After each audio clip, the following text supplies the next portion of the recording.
Hello friends, and welcome back to another episode of Stamping for Scrapbookers, where myself, Sarah, Christina, and Sandy focus on a different type of stamp set each month and show you guys some different examples. So this month we're doing alphabet stamp sets, and I have two picked out. One is one of my favorites from Wild Whisper, these capital letters, and then the other one is new to my stash, and it's from Ink Blot Shop, and it's a really cute, like, sort of doodly alphabet, and I'll use both of those on today's layout. And hopefully you guys get some inspiration to use yours on your layouts. Don't forget to check out everyone else linked down below because we have some great inspiration this month. And you can also check out the playlist link down below where I share all of my Stamping for Scrapbookers episodes so far. So I'm going to get started with this layout using some papers from the paper pad in my kit for how to kill a kit with style, and it is the Hello Darlin paper pad from DCWV, and I've done a huge dent in it this month, and if you guys have not caught up on my channel yet, I highly recommend you check out the playlist link down below for the month of May to check out what I've been making with this kit. So to get started, I pulled out some scraps. The background is a gold polka dot, and then I pulled out two scraps from the DCWV paper pad, a pink stripe with gold foil, and then like a pink mesh sort of pattern.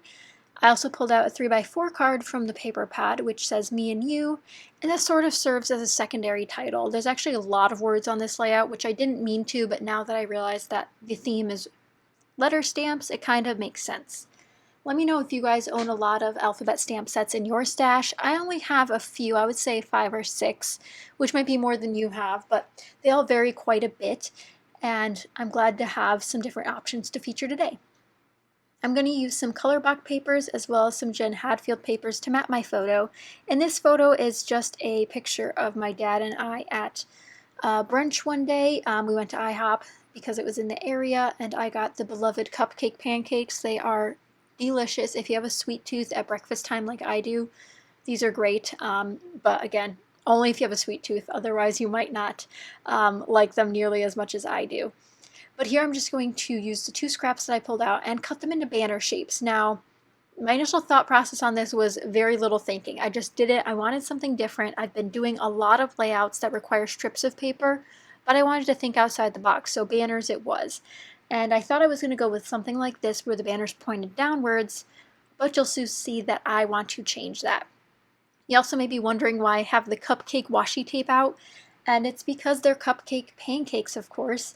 I just think it goes with this sweet idea, and if I journal about that, and it'll make more sense to the viewer later on. But again, cupcake pancakes, sprinkles, frosting, the whole 9 yards of sugar at whatever time in the morning this was, and I definitely did not have a sugar crash later. Don't worry, definitely didn't happen, but I just want to document this brunch episode. I also pulled out this donut die cut, and I'm going to keep going through my binder here of all of my die cuts. And the donut one really ends up working pretty well. I didn't think it would, but it has gold foil, it has the bright pink, and it has some white accents, so the color scheme fit perfectly. And you know, breakfast, donuts, it works well. I also pull out this doodlebug set that says Yummy Treats, and then an orange tag that does not make it to my layout.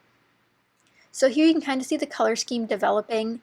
I definitely want to bring in some more teal to help that washi tape and that Yummy Treats picture or die cut that I pulled out.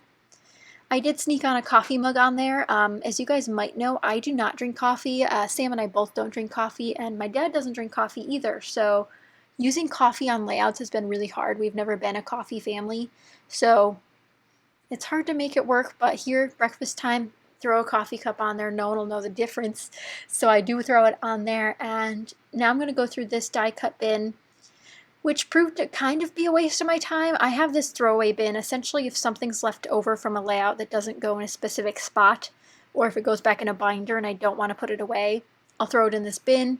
Kind of had it by color order at one point so I could put them away. Never did put them away. It was a great idea. Now it just sits on my desk, and I thumb through it from time to time to pull die cuts out, which I think is a nice thing to have because it's close by, easy access, and I think it just can be really inspirational sometimes. But now that I'm happy with the way things are going in terms of design, I decide to glue down the two banners and then pull a washi tape out to sort of seal off these edges.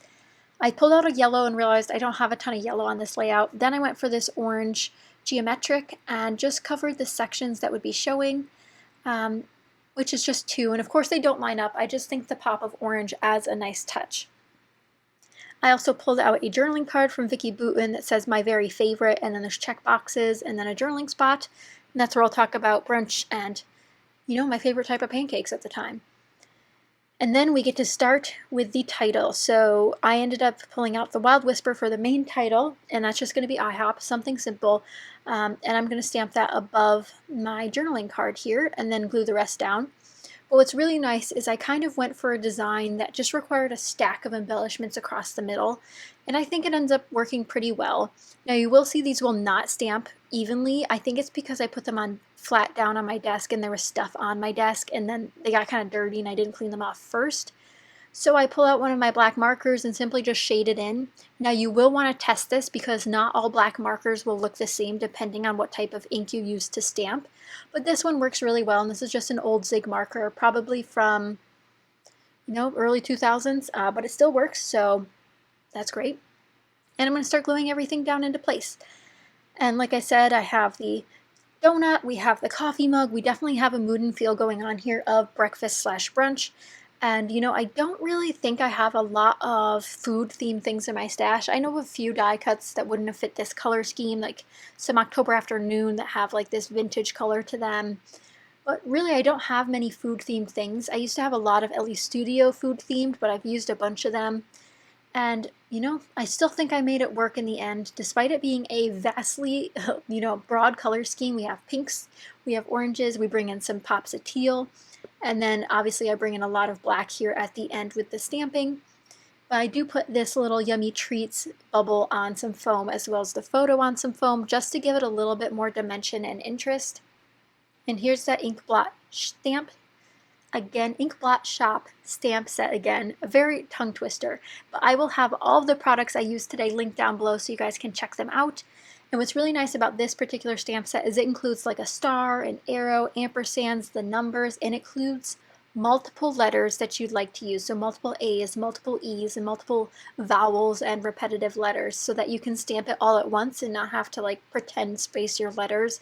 If you guys know what I'm talking about, you'll know that this is a blessing when stamp sets are able to do this, and this one does.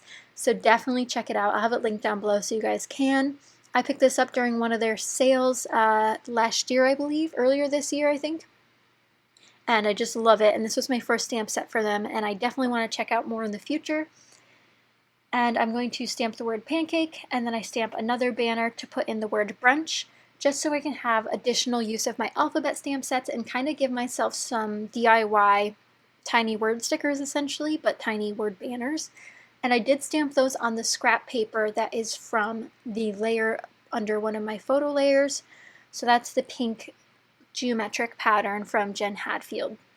So I do have to fuss with these a little bit just to make sure that they look okay when they're stamped, and test stamping is something I highly recommend. If you have a scrap of that pattern, if you have a scrap just white cardstock to test the stamp on. But it's really important to make sure that it'll look nice on the pattern paper you might be stamping on, because I know a lot of us are a little bit scared to stamp directly onto pattern papers or directly onto their layouts. So highly recommend test stamping before you commit to the real thing, because stamping can be scary and honestly, theoretically could ruin a layout if you'd like to describe it as that. But there's always a way to cover up mistakes, so don't worry about that when you're trying to put them on your layout. Here I pull out a pink with dark pink polka dots, and I use that as a little accent on some of my ephemera just to add a little bit of extra pop of pink and extra fun. And then I glue down my phrase stickers into place, my DIY phrases if you will. And then I decided to stamp one more on this Fancy Pants ephemera, just a random one from my stash. And I'm going to just stamp the word wow, and again, double W's, so that way I don't have to stamp twice, one word, one stamp. It works out really, really well. And I'm just going to use an exclamation point at the end of that one, and that's going to go point at my pancakes actually. I think that'll be a really nice place for it. And I like the white breaking up a little bit of those photo layers.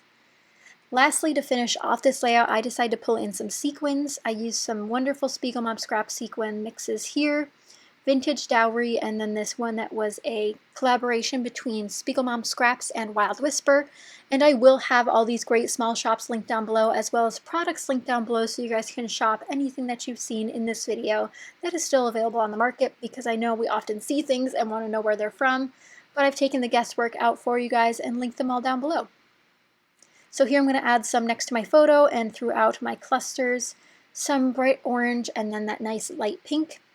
But here are the close-ups. Again, don't forget to check out everyone linked down below. Let me know what you think of this stylization of layout where there's this giant stream of ephemera and pocket cards and just kind of centralizing it around the photo.